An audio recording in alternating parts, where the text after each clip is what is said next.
সাম্প্রতিক সময়ে আলোচনায় এসেছে চিত্রনায়ক অপু বিশ্বাসের হ্যাভেল ব্র্যান্ডের একটা গাড়ি তিনি কিনেছে, যে গাড়িটার দাম $1.5 কোটি টাকা। আর এই নিয়ে বেশ আলোচনা এসেছে, কারণ অপু বিশ্বাস যে কোনো বিষয়ে কথা বলুক, কোনো বিষয় নিয়ে আলোচনা করুক, সেটা হচ্ছে ভাইরাল হবে। আর তার $1.5 কোটি টাকার গাড়ি নিয়ে কথা উঠেছে, তা নিয়ে আজকে কথা বলবো। আর এদিকে কিছু ফ্যান ফলোয়ার রয়েছে তার বিপরীতে কথা বলছে যে সিনেমা তো হাতে নেই, তারপরেও এত টাকা কিভাবে আসলো। ভাই, সবকিছুর উত্তর দিব আজকের ভিডিওতে। প্রথম কথা হচ্ছে, অপু বিশ্বাস কি আজকালের নায়িকা? না ভাই, তিনি মনে হয় 50+, আর অনেক জায়গায় দেখলাম যে 100+ সিনেমা করেছেন। তো এই নায়িকার কাছে এই ধরনের একটা গাড়ি আসলে কোনো ব্যাপারই না, প্রথম যুক্তি। তারপরে যে বিষয়টা বলতে হয়, তিনি একটা অডি গাড়ি ব্যবহার করতেন লাল রঙের, সেই গাড়িটা উনি সেল করেছেন, একটা সাক্ষাৎকারে জানিয়েছেন।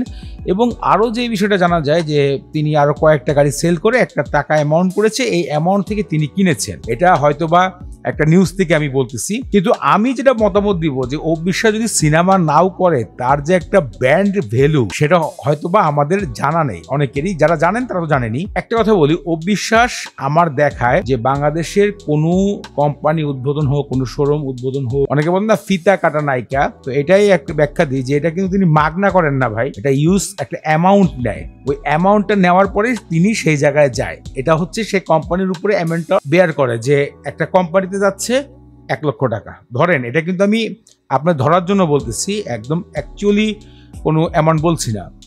তো দেখা যায় অপু বিশ্বাস মাসে এরকম 10টা শোরুম উদ্বোধন করে। এরপরে ধরেন তিনি বাংলাদেশে অনেক হাই লেভেলের কোম্পানির ব্র্যান্ড অ্যাম্বাসিডর। তো ব্র্যান্ড অ্যাম্বাসিডর মাসে কত টাকা ইনকাম করে, এই কথা আসলে আমাদের মতন ছোটোখাটো ইউটিউবারদের কথা বলে লাভ নাই ভাই।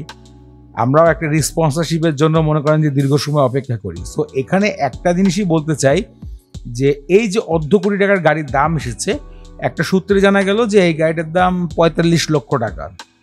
তো চিত্রনায়িকা অপু বিশ্বাস, যাকে ঢালিউড কুইন বলা হয়, তার কাছে আমার মনে হয় এই গাড়িটা আরও অনেক আগে আসা দরকার ছিল। তারপরেও অপু বিশ্বাস আমার মনে হয় খুব রাজকীয়ভাবে জীবনযাপন করে না, খুব সিম্পলি একটা মানুষ।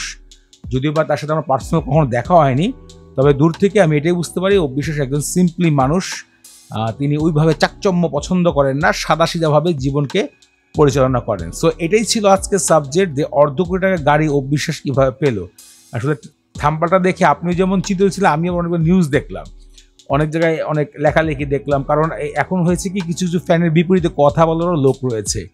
মনে করেন যে অপু বিশ্বাসের বিপরীতে কিছু কথা বলবে, কিছু নেগেটিভ কথা বলবে। সো আমি বিষয়টা একদম ক্লিয়ার করে দিলাম যে তার এই গাড়িটা আসলে কিভাবে কিনা হয়েছে। তিনি একটা সাক্ষাৎকারে জানিয়ে দিয়েছেন অফলাইন বা অনলাইনে, যে তিনি একটা অডি গাড়ি ইউজ করতো লাল রঙের, সেটা সেল করছে, তার অন্য গাড়ি ছিল সেটা সেল করে তিনি এই গাড়িটা কিনেছে। আর আমার মতে একটা কথা, যে তার যে ব্র্যান্ড ভ্যালু ভাই, সেটা দিয়ে এই গাড়ি 1 মাসে কিনা সম্ভব। সো আজকের ভিডিও এখানে শেষ করছি, পরবর্তীতে আবার কোনো ভাইরাল ইস্যু নিয়ে কথা হবে আপনাদের সাথে। সে বন্ধু ভালো থাকুন। আর যাওয়ার আগে বলি, যারা ভিডিও দেখেন চ্যানেলটি সাবস্ক্রাইব করেনি, তারা সাবস্ক্রাইব করে চ্যানেলটিকে সামনে এগিয়ে দেওয়ার সুযোগ করবেন, আর আমাকে উৎসাহিত করবেন নতুন নতুন ভিডিও নিয়ে কথা বলতে।